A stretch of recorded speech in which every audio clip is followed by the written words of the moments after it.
Querido e maravilhoso Deus, louvamos o Teu nome por estarmos aqui reunidos mais uma vez. Te agradecemos pelo dia que o Senhor nos concedeu e pela oportunidade de estarmos aqui para orarmos juntos, lermos e meditarmos na Tua palavra. Colocamos a nossa vida nas Tuas mãos, que o Senhor possa se manifestar em mim, em nós, naquilo que vamos ouvir e principalmente naquilo que vamos viver. Obrigado, Deus, por essa oportunidade e por essa Semana Santa que nós já dissemos ao Senhor que ela vai ser diferente. É o start para uma nova experiência nossa com o Senhor. Usa-nos e manifesta o Teu Espírito entre nós, é o que nós te pedimos em nome de Jesus. Amém. Amém? Abra, por favor, aí a sua Bíblia. Você está vendo aí na tela o Monte Horebe. O Monte Horebe, ele é esse lugar onde Deus se manifestou de uma forma especial. Nós separamos 4 situações em que o povo de Deus se encontra com Deus aí nesse monte. E nós vimos na semana passada o primeiro capítulo dessa série, e agora nós estamos aqui para estudar esse segundo capítulo. O primeiro foi baseado em Êxodo 3, na experiência ali de Deus se manifestando na sarça ardente. Deus viu e desceu. E hoje nós, no segundo capítulo dessa série, nós estaremos analisando a experiência do capítulo 17 de Êxodo. Então, por favor, abra aí a sua Bíblia e nós vamos, então, ler esse texto dos versos 1 a 6. Nós vamos ler esses textos e vamos ver aqui que lições nós podemos tirar para a nossa vida hoje, neste segundo capítulo dessa série Horebe. A palavra de Deus, ela então diz assim, capítulo 17 de Êxodo, os versículos 1 a 6. Tendo partido toda a congregação dos filhos de Israel do deserto de Sim, fazendo suas paradas segundo o mandamento do Senhor, acamparam-se em Refidim, e não havia ali água para o povo beber. Contendeu, pois, o povo com Moisés e disse: dá-nos água para beber. Respondeu-lhes Moisés: por que contendeis comigo? Porque tentais ao Senhor? Tendo aí o povo sede de água, murmurou contra Moisés e disse: por que nos fizeste subir do Egito? Para nos matardes de sede, a nós, a nossos filhos e ao nosso rebanho? E então clamou Moisés ao Senhor, aflito Moisés: que farei a este povo, Senhor? Só lhes resta apedrejar-me. Senhor, o que eu vou fazer? Eles estão a ponto de tirar a minha própria vida. Respondeu o Senhor a Moisés: passa adiante do povo e toma contigo alguns dos anciãos de Israel. Leva contigo em mão o bordão com que feriste o rio e vai. Verso 6. Eis que estarei ali diante de ti, sobre a rocha em Horebe. Ferirás a rocha, e dela sairá água, e o povo beberá. Moisés assim o fez na presença dos anciãos em Israel. Gente, não há nada pior do que a incredulidade. O texto que separamos para hoje, ele é extremamente revelador de um povo que, diante de uma circunstância ali em Refidim, eles estão murmurando, eles estão enraivecidos, eles estão ao ponto de tirar a própria vida daquele que Deus havia chamado, e eles sabiam muito bem, Moisés, o chamado o libertador.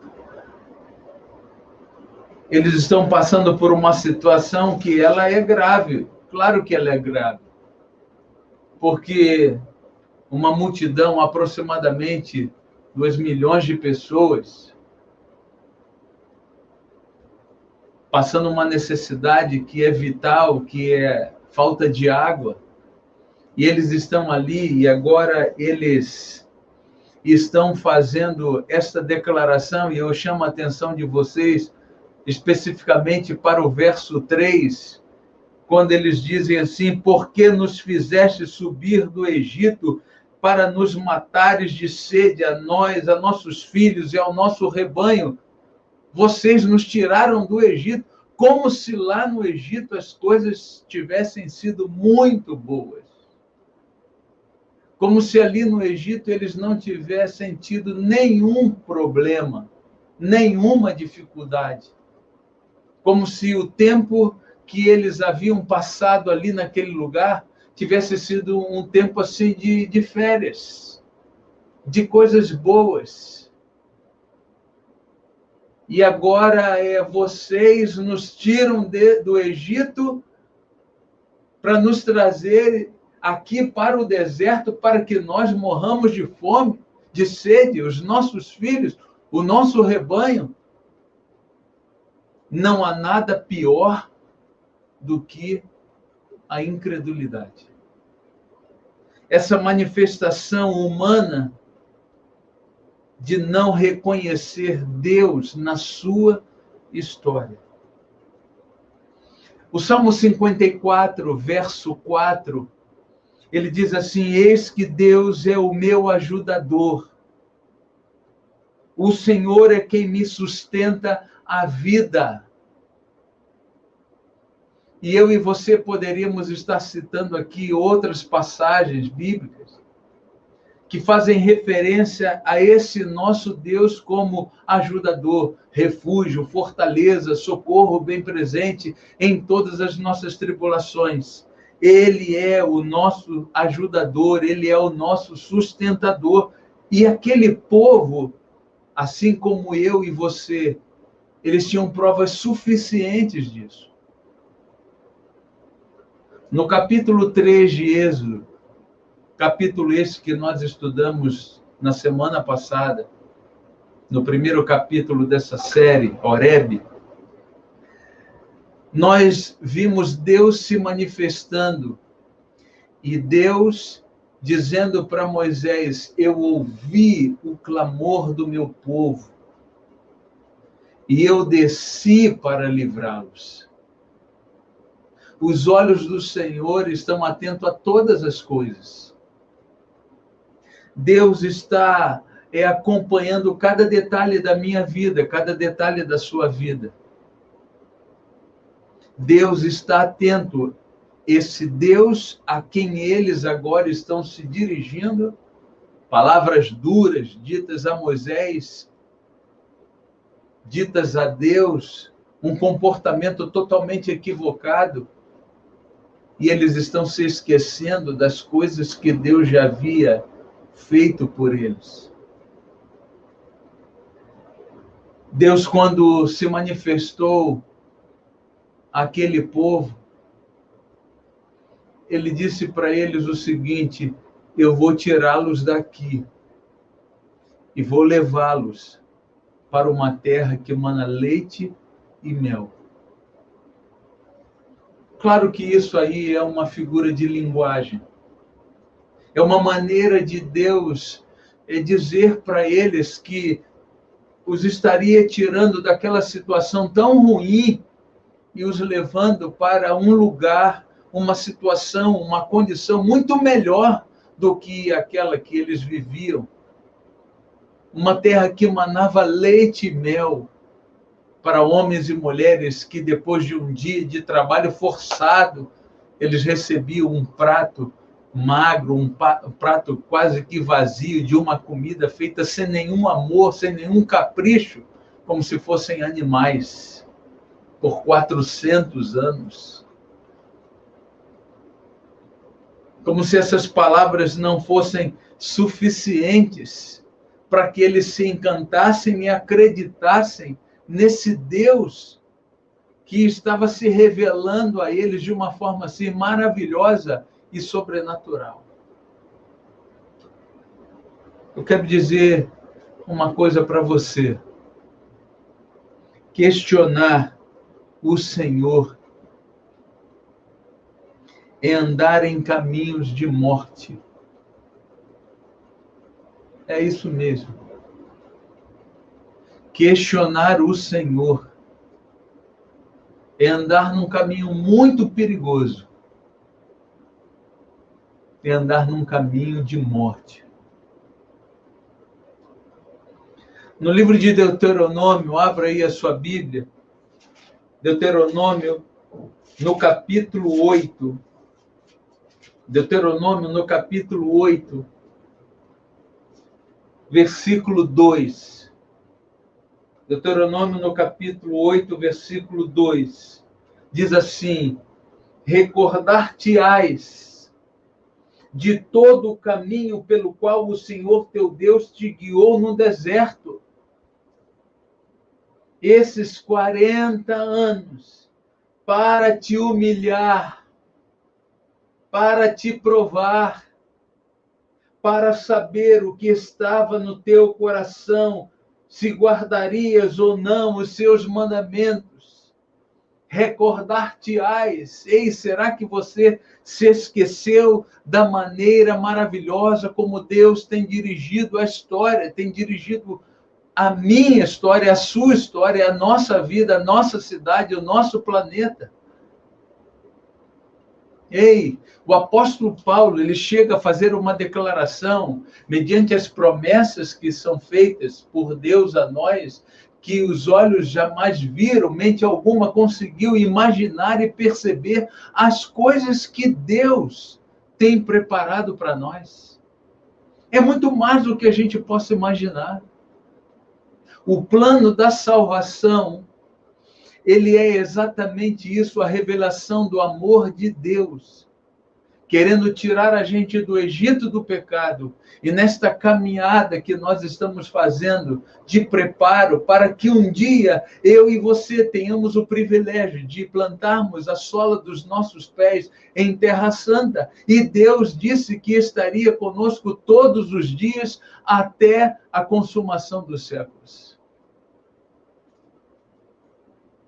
Ei, está havendo por parte dos cristãos, e nesse grupo eu e você nos relacionamos, uma situação que nós temos chamado de ateísmo cristão. Você já ouviu isso? Você sabe o que é um ateu, não é? Um ateu é uma pessoa que faz a declaração pública, comportamental, de que ela não acredita em Deus. Esse é um ateu. E muitos autores estão escrevendo sobre esse comportamento agora presente na vida dos cristãos, dos crentes, dos membros da minha igreja, da sua igreja, chamando esse comportamento de ateísmo cristão. A declaração é que nós acreditamos em Deus, mas o comportamento é de quem não acredita. As coisas não se encaixam, as coisas não combinam. E olha, quantas provas eu e você temos da manifestação do Senhor na nossa vida. Em algum momento você ficou aborrecido? Em algum momento você ficou chateado? Em algum momento você não recebeu a resposta que você queria? Em algum momento, você não teve a saúde que você queria, o dinheiro que você queria. Claro que isso já aconteceu. Em algum momento você ficou gripado, em algum momento você ficou contaminado por um vírus. Claro que isso já aconteceu. Aconteceu comigo também, aconteceu com você. Mas essas coisas, mesmo a soma de todas essas coisas, não podem se comparar à quantidade de situações e providências desse Deus na minha vida e na sua vida também. Ele é o meu Criador, Ele é o meu mantenedor, Ele é quem está comigo, Ele está me providenciando o céu, Ele está preparando o lugar, Ele está me acompanhando todos os dias, Ele está renovando a sua misericórdia todos os dias na minha vida. Podem me fazer mal à pele, ao corpo, mas não podem tirar de mim a salvação que me foi entregue em Cristo Jesus. A quantidade de dias que eu vivo aqui nessa terra e você também não podem se comparar às coisas que Deus e a eternidade que Ele reservou para mim e para você. Você precisa ver isso, você precisa sentir isso, você precisa ter sensibilidade para observar essas coisas e permanecer firme.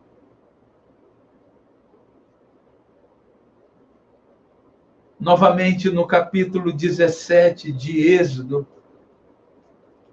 eu quero chamar a sua atenção.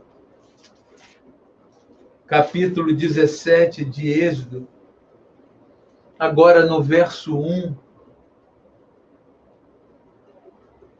Eles partiram com toda a congregação dos filhos de Israel do deserto de Sim, fazendo suas paradas segundo o mandamento do Senhor, acamparam-se em Refidim, e não havia ali água para o povo beber. É verdade, isso mesmo. Não tinha água, e água é vital. O momento era difícil. E não era pouca água que deveria haver ali, tinha que ser muita água. Porque eram muitas as pessoas que naquele deserto causticante caminhavam. Eles precisavam se lavar, eles precisavam matar a sua sede. O problema realmente era muito grave. Mas quem foi que disse para aquele povo que Deus não poderia resolver esse problema que era muito grave? A Bíblia não nos poupa de dizer que ali não havia água para aquele povo, e não havia mesmo. Nós não estamos maquiando Deus, ou maquiando a circunstância. O momento que nós estamos vivendo é grave, sim. Tem gente sofrendo, tem gente empobrecendo, tem gente vivendo um emocional totalmente conturbado. É grave, sim. Mas ele, quando se apresenta a mim e a você, ele é o Jeová Jiré. Sabe o que significa Jeová Jiré? É o Deus provedor. É ele quem está conduzindo esse povo. É ele quem está nos conduzindo. É ele quem está à nossa frente. Ele é o nosso restaurador. Esse Deus provedor, Jeová Jiré, ele está pronto a providenciar a água que aquele povo precisa, que nós precisamos. Ele é o Deus que está preocupado em atender às nossas necessidades, se aquilo realmente for para o nosso bem. Esse é o Deus que nós estamos nos relacionando. Aquele povo não tinha, nesse momento aqui, do capítulo 17, verso 1, do livro de Êxodo, aqui não se resumia a história daquele povo.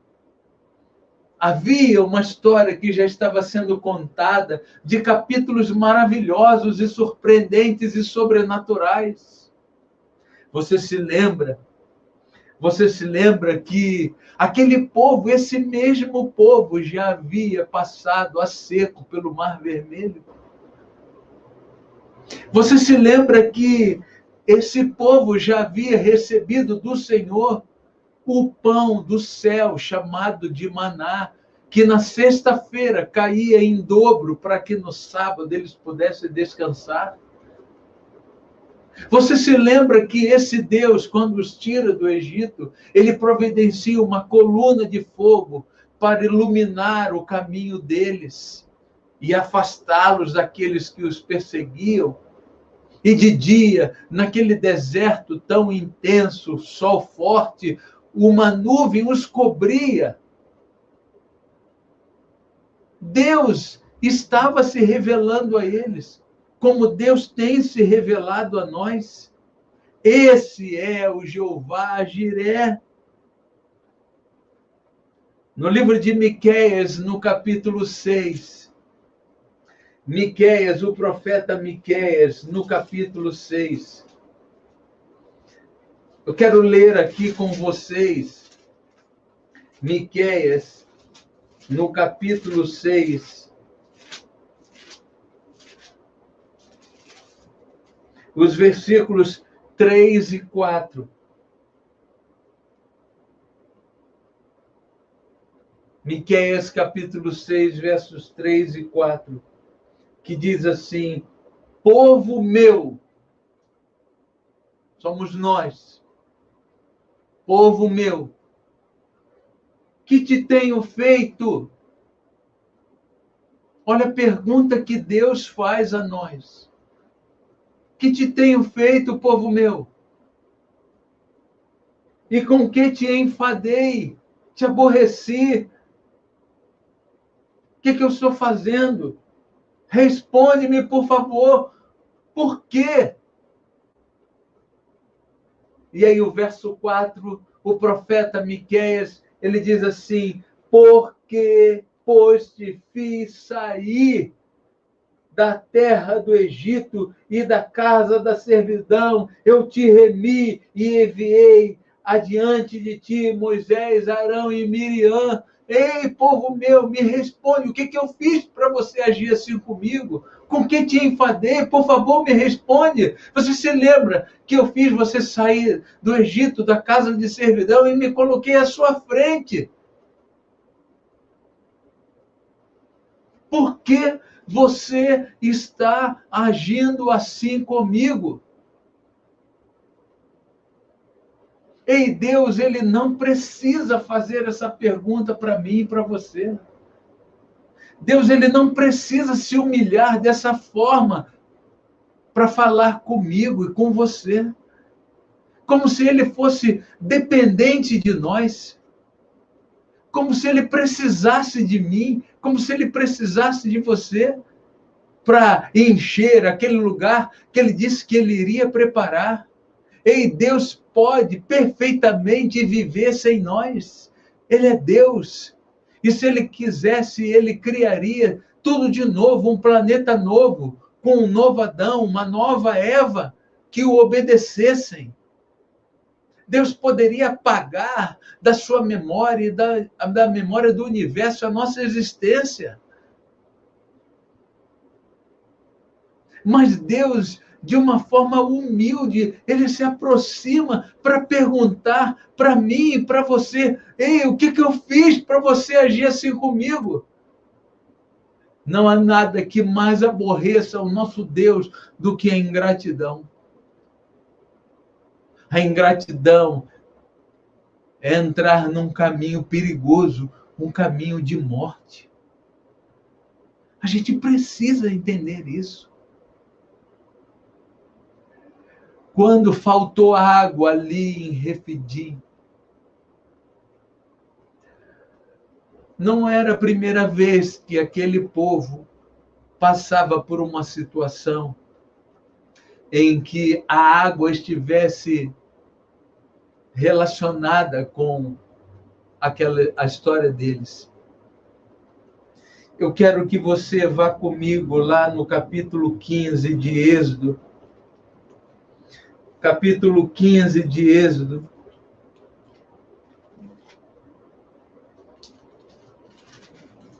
Capítulo 15, depois que eles atravessam o Mar Vermelho. Do outro lado, eles estão cantando, é o capítulo 15. E há um paralelo aqui do capítulo 15 de Apocalipse, porque no capítulo 15 de Apocalipse eles estão cantando o hino de Moisés e do Cordeiro, depois da travessia desse mar terrível, cheio de ondas, que às vezes querem nos tragar, fazer a nossa embarcação afundar. No capítulo 15 do livro de Êxodo, a partir do verso 22, me acompanhe aí, por favor. Fez Moisés partir a Israel do Mar Vermelho e saíram para o deserto de Sur. Caminharam 3 dias no deserto e não acharam água. Afinal, chegaram a Mara. Todavia, não puderam beber as águas de Mara, porque aquelas águas eram amargas. Por isso chamou-se Mara. O verso 24, olha só o que acontece. E o povo murmurou contra Moisés, dizendo: que havemos de beber, Moisés? Vocês nos tiraram lá do Egito para nos trazerem aqui para esse deserto, para que a gente morresse de fome, de sede. Os nossos filhos, o nosso rebanho. Ei, Moisés, por que vocês fizeram isso conosco? Como se nada tivesse acontecido. Como se eles não tivessem atravessado o mar. Então Moisés clamou ao Senhor, e o Senhor lhe mostrou uma árvore. Lançou a Moisés nas águas, e as águas se tornaram doces. Deu-lhes ali estatutos e uma ordenação, e ali os provou. E disse: se ouvires atento a voz do Senhor teu Deus, e fizeres o que é reto diante dos seus olhos, e deres ouvidos aos seus mandamentos, e guardares todos os teus estatutos, nenhuma enfermidade virá sobre ti das que enviei sobre os egípcios, pois eu sou o Senhor que te sara.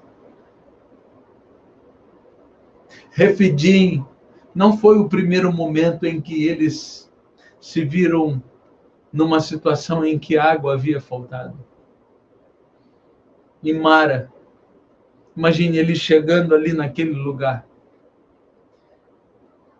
com muita sede, e eles, quando experimentam aquela água, as águas são amargas, e eles começam a murmurar, eles começam a reclamar, eles querem água, queremos tudo, a nossa maneira, ao nosso modo, a nossa conveniência. Queremos manipular as ações de Deus como se ele não soubesse o início e o fim de todas as coisas, como se ele não soubesse o que é melhor para nós. Ali em Horebe, o Senhor se manifestou e você viu uma fonte jorrou ali daquelas rochas. Deus está disposto a derramar-se sobre nós. Deus mostrou a Moisés uma árvore. E Moisés pega esse tronco desta árvore e ele joga ali naquelas águas, e aquelas águas se tornam doces. A revelação que a Bíblia traz desse momento, e também o espírito de profecia, dizem que esta é a primeira revelação que o Senhor traz para aquele povo, de que um madeiro seria colocado nessa terra de uma forma especial, e ali neste madeiro o Senhor Jesus estaria sendo suspenso, e aquilo que era amargo na nossa vida se tornaria numa coisa doce, maravilhosa, por causa desse madeiro, por causa do sacrifício do madeiro, por causa da providência que o Senhor tem tomado. Você está vendo aqui uma cruz nas minhas costas. Você está vendo ali o tema da nossa semana de oração, restaurados. Deus, ele quer restaurar a vida, a história daquele povo. Deus quer restaurar a nossa vida também. Deus é tão suficientemente capaz de cumprir as suas promessas. Ele disse que os levaria para uma terra que manava leite e mel, e aquilo que Deus promete, ele cumpre. Aparentemente pode estar te faltando alguma coisa, mas ele é o Jeová Jiré. Ele é o provedor. Acredite, confie, se entregue. Lembre-se daquilo que o Senhor fez e acredite naquilo que ele ainda fará. Nesta Semana Santa, novamente nos reportaremos à cruz, para relembrarmos que o Senhor Jesus pode transformar o nada em tudo, o que é amargo em doce. Ele pode mudar a nossa história, ele pode restaurar a mim e você. Deus nos leva novamente essa noite ao Horebe, e Deus quer derramar-se como uma chuva de bênçãos, uma fonte para toda a vida. Ai, se você soubesse que água é essa que eu tenho para te dar. Ai, se você soubesse quem é esse que te pede água. Ai, se você soubesse quem eu sou. E você sabe. Então deixe ele restaurar a sua vida. Faça dessa semana uma semana toda especial. Uma semana de bênçãos. Uma semana de restauração. Se você tem duvidado do Senhor por causa das circunstâncias, pare. Pare. Não deixe esses pensamentos tomarem conta de você. Não duvide do que o Senhor é capaz de fazer. Olha aí para a tua casa, olha aí para os teus filhos. Olha aí para as coisas que você tem. Você tem água, você tem comida, você tem amigos, você tem um evangelho, você tem tudo que você precisa, e Jesus está voltando para que um dia eu e você estejamos conforme prometeu, não mais em Canaã, aqui dessa terra, mas na Canaã celestial, a nova Jerusalém. Você quer isso? Você quer interromper tudo aquilo que foi contrário? Você quer beber dessa fonte hoje? Pela providência do Senhor? Amém? Feche os seus olhos e vamos orar. Maravilhoso Deus, louvado seja o teu nome, porque tu és o nosso Jeová Jiré. Tu és o Deus provedor. E quantas histórias nós temos, Senhor, para contar desse teu amor, dessa tua graça. Quantas vezes, Senhor, fomos surpreendidos. Nada por acaso, a tua providência. Por que será que nos detemos em coisas ruins? Senhor, por favor, nos ajude a enxergar muito mais além do que o óbvio. Senhor, abra os nossos olhos para que a gente possa ter a percepção correta de que Deus está no controle de todas as coisas. E que um dia nós estaremos nesse lugar que Ele prometeu. Deus, Tu nos trouxeste de novo a Horebe. E queremos beber desta água que o Senhor providenciou, para que do nosso interior flua rios de água da vida. Abençoe essa semana, que seja uma semana santa especial. Ajuda-nos a convidarmos pessoas para Te ouvir, para tomarem decisões ao Teu lado, assim como nós estamos tomando agora.